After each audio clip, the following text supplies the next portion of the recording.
Deus tem planos para cumprir em nossas vidas. Essa é a mensagem de toda a Bíblia e é isso mesmo que estamos estudando aqui no Encontro com a Palavra, escrito pelo pastor Dick Woodward e narrado pelo pastor Edson Bruno. Fique atento a mais um programa que o Ministério Cooperativo Internacional leva a você. Com você agora, pastor Edson Bruno.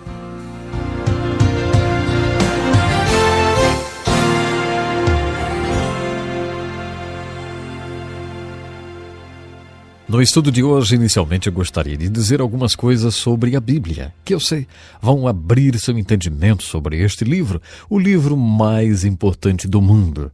Seja bem-vindo ao Encontro com a Palavra, onde estudaremos a Bíblia por completo, livro por livro. Estamos apenas começando, por isso, fique conosco todos os dias neste mesmo horário e convide outras pessoas para participar conosco deste importante estudo da Palavra de Deus. Antes de qualquer coisa, gostaria de dizer algo sobre como estudar a Bíblia. Há 3 passos que devemos tomar para que possamos estudar corretamente a Bíblia. Primeiro, a observação. Depois, a interpretação e a aplicação. Observação traz a pergunta: o que está escrito? Significa que quando se abre um livro da Bíblia, quando se toma um capítulo da Bíblia, quando se lê um verso da Bíblia, você quer fazer essa pergunta: o que está escrito? A segunda questão que você levanta vem com o título de interpretação. A palavra interpretação traz a seguinte pergunta: mas o que isso significa? A terceira questão na qual você tem de se autoeducar ao ler as Escrituras vem com o título de aplicação e traz a seguinte pergunta: o que isso significa para mim, para a minha vida? É muito simples. Observação: o que está escrito? Eu me lembro de um homem em um estudo bíblico que fiz há alguns anos. Ele acompanhava atentamente a leitura de cada passagem das Escrituras. Mas quando eu dizia para o grupo: agora, o que isso significa? Aquele senhor então olhava para mim, para o verso, e depois olhava para mim outra vez e dizia: olha, eu acho que isso significa exatamente o que esse verso quer dizer, rapaz. Ele estava certo o tempo todo. Porque qualquer verso das Escrituras, qualquer livro, qualquer capítulo, sempre significa exatamente o que está escrito. É claro que a pergunta verdadeira é: o que está realmente escrito? De certa forma, essa é a pergunta mais importante das 3. O que está realmente escrito?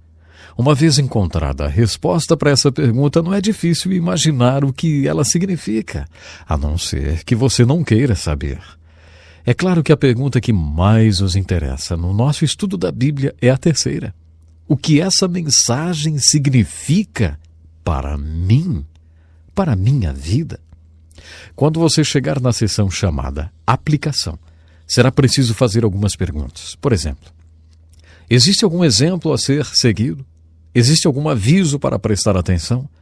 Foi dado algum mandamento para que seja obedecido? Há algum pecado a ser abandonado? Alguma nova verdade sobre Deus ou sobre Jesus Cristo? Existe alguma pergunta que eu não saiba responder? Bom, essas perguntas vão ajudá-lo a tirar melhor proveito das Escrituras. Gostaria de compartilhar agora o que podemos chamar de regras para estudar a Bíblia. Existem regras e linhas de direção para tudo, não é mesmo? Não é diferente com o estudo da Bíblia. No seminário, eles usam com frequência uma palavra complicada. Eles a chamam de hermenêutica. Mas nós não vamos chamar assim. Vamos dizer que veremos aqui algumas regrinhas a serem usadas no estudo da Bíblia. Aqui está uma. Quando você ler uma passagem das Escrituras, lembre-se, existe uma interpretação, mas pode haver centenas de aplicações. Isso é verdade. Centenas de aplicações. Aplicação é diferente de interpretação. Existe apenas uma interpretação e você precisa ser humilde nesse momento, especialmente se alguém não concordar com a sua interpretação. Quanto à aplicação, existem milhares de maneiras com que o Espírito Santo pode aplicar as Escrituras na sua vida. Já que a Bíblia é um livro sobre Jesus Cristo, você deve sempre manter o foco nele quando estiver lendo as Escrituras. Quando você estiver estudando o Velho Testamento, lembre-se de que você está à procura de exemplos e admoestações. Há uma razão para o fato de que os primeiros 17 livros do Velho Testamento sejam sobre a história. Há muito de história nos livros da lei e nos livros proféticos. Eventos históricos na Bíblia, além de ser históricos, podem conter um significado alegórico. O que eu quero dizer é o seguinte: em Gálatas capítulo 4, versículo 22 a 24, o apóstolo Paulo diz: Abraão teve 2 filhos. Essas coisas são alegóricas. Ninguém tem dúvidas de que aquele fato é histórico. Abraão teve 2 filhos, Ismael e Isaque. Ismael tornou-se o pai dos árabes e Isaque o pai dos judeus. Há árabes e judeus na Terra Santa nos dias de hoje.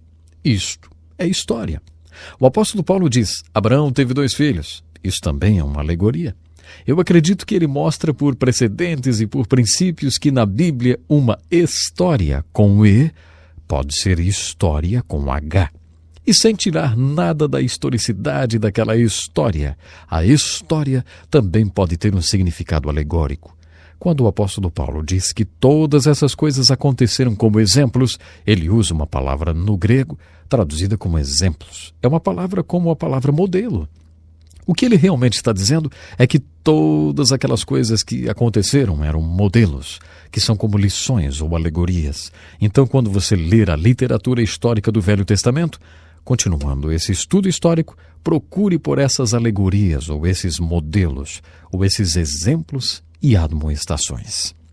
Encontramos muitos versículos que são difíceis de entender, mas existem muitos outros de fácil compreensão. Sempre procure interpretar os versículos obscuros à luz dos versículos que são mais claros. Como pastor, uma vez eu compartilhei alguns versículos com uma mulher que estava passando por um certo problema. Ela me disse: Pastor, não me confunda com as Escrituras, eu já estou decidida. Sabe, algumas pessoas querem ler as Escrituras desse jeito. Suas opiniões já estão formadas.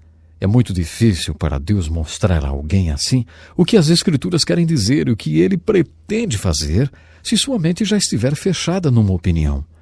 Outro importante princípio sobre as Escrituras, especialmente se você ensina sobre as Escrituras, é o seguinte: uma vez que você tiver aprendido o significado dos versículos, pergunte a você mesmo se é de sua vontade obedecer às Escrituras antes de ensinar para outra pessoa. E aqui vai mais uma. Lembre-se sempre que Deus nos fala através da sua palavra. Por isso, aproxime-se da palavra de Deus com muito cuidado, pedindo a Deus que revele a palavra pessoal a você através do Espírito Santo. Uma boa oração para se fazer nesses momentos é: Deus, abra os meus olhos para que eu possa ver a verdade que Tu tens para mim nesse instante, hoje mesmo. Essa é uma boa maneira de se aproximar das Escrituras. Seria bom também que você admitisse que existem algumas passagens que você não entende, como esse versículo em 1 Pedro capítulo 3, verso 1. Eu recentemente dei uma olhada em um comentário de Martin Luther King sobre isso. Ele disse o seguinte: ninguém sabe o que esse versículo quer dizer. Eu acho que esse comentário é bastante animador. Eu fico feliz de saber que alguém foi honesto o suficiente para dizer que ninguém sabe o que o versículo quer dizer. Acho que há vários versículos como esse na Bíblia, mas não se sinta desiludido se encontrar um deles. Nem se preocupe tanto com esses detalhes na Escritura que não são básicos ou tão importantes quanto as doutrinas fundamentais da palavra de Deus. Há um versículo muito fácil de ser lembrado em Deuteronômio 29:29, que diz: as coisas encobertas são para o Senhor nosso Deus, porém as reveladas são para nós e para nossos filhos para sempre. Alguém disse a Mark Twain, o famoso escritor: eu não gosto da Bíblia porque ela está cheia de versículos que eu não consigo entender. Mark respondeu: os versículos da Bíblia que me perturbam não são os que eu não consigo entender. Os versículos que me preocupam são aqueles que eu consigo entender. Há coisas secretas que pertencem a Deus. Ele não compartilha com ninguém. Mas há certas coisas que Ele quer que façamos. E Ele deixa isso muito claro. Portanto, não se preocupe demais com essas coisas obscuras, essas coisas secretas que Deus não revela a ninguém. Nunca esqueça que não há versículo na Bíblia que possa ser interpretado de forma pessoal ou isolado do resto da Escritura. Isso é o que Pedro quer dizer em 2 Pedro 1:20, quando ele diz: nenhuma profecia das Escrituras é de particular interpretação. O melhor comentário sobre a Bíblia é a própria Bíblia. Você pode adquirir todos os comentários e ferramentas que eu recomendei, mas nunca esqueça, especialmente quando estiver lendo o Velho Testamento, nenhuma profecia das Escrituras é de particular interpretação. Se o Novo Testamento comentar o Velho Testamento, lembre-se que o melhor comentário sobre a Bíblia, quem faz, é a própria Bíblia. Pegue sua Bíblia e procure pela verdade e pela vida, e não apenas para ampliar os seus conhecimentos. Portanto, quando você estudar as Escrituras, não haja como um mero estudioso da Bíblia. Faça como Jesus disse, venha com vontade, e ao fazer aquilo que as Escrituras disserem, você chegará ao conhecimento que é a palavra de Deus. É a aplicação das Escrituras, a obediência às Escrituras que farão da Bíblia um poder, um verdadeiro poder na sua vida. Aqui está mais um grande princípio que me ajudou muito na leitura, especialmente do Velho Testamento. Quando você for ler a Bíblia, procure pela verdade. Verdade a ser vivida, sem ficar preocupado com a forma literária na qual a verdade é apresentada.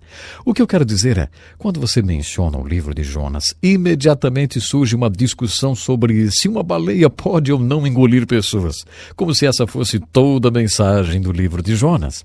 É claro que a verdadeira discussão sobre o livro de Jonas não pode ser histórica. Alguns sempre dirão, isso não pode ser verdade. Isso deve ser mais um daqueles contos de fadas ou alguma coisa parecida. Não dá para acreditar que isso aconteceu literalmente. Bom, francamente, o livro de Jonas tem uma grande verdade a nos ensinar. Ao abordar o livro de Jonas, eu sou bastante incisivo sobre a verdade que Deus nos ensina nesse livro. É a verdade sobre preconceitos. Na realidade, Jonas é a história de um profeta que odiava os ninivitas porque eles eram seus inimigos. Deus mostrou a Jonas que o amor de Deus se estende aos inimigos, no caso, os ninivitas. Essa é a mensagem de Jonas. Superar seus preconceitos para que Deus possa agir através de você. Isso não tem nada a ver com baleias engolindo pessoas. Quando você for ler o livro de Jonas ou a história de Adão e Eva ou qualquer outra história do Velho Testamento, leia as histórias e faça a seguinte indagação. Mas o que isto quer dizer? O que significa? O que isso significa para mim? Deus, qual é a verdade que você está tentando me mostrar através dessa história na Escritura? Nós conversamos hoje sobre alguns princípios importantes. Entre em contato conosco para que possamos reservar uma cópia grátis do livreto de estudo que contém essas importantes verdades escritas, para que você aprenda melhor, inclusive possa compartilhar com outros. Por hoje o nosso tempo já se foi, mas por favor, esteja conosco na próxima vez. Vamos iniciar nossa introdução do livro de Gênesis, o primeiro livro da Bíblia. Até lá então. Que lição importantíssima. Obrigado, Pastor Edson Bruno. Prezado ouvinte, coloque em prática o que você ouviu aqui. Sem dúvida, sua vida será grandemente abençoada. Este é um estudo escrito pelo Dr. Dick Woodward, na voz do Pastor Edson Bruno. Escreva-nos e solicite o material. Nosso endereço é Encontro com a Palavra, Caixa Postal 2011, CEP 89201-970, Joinville, Santa Catarina. Até o nosso próximo encontro com a Palavra.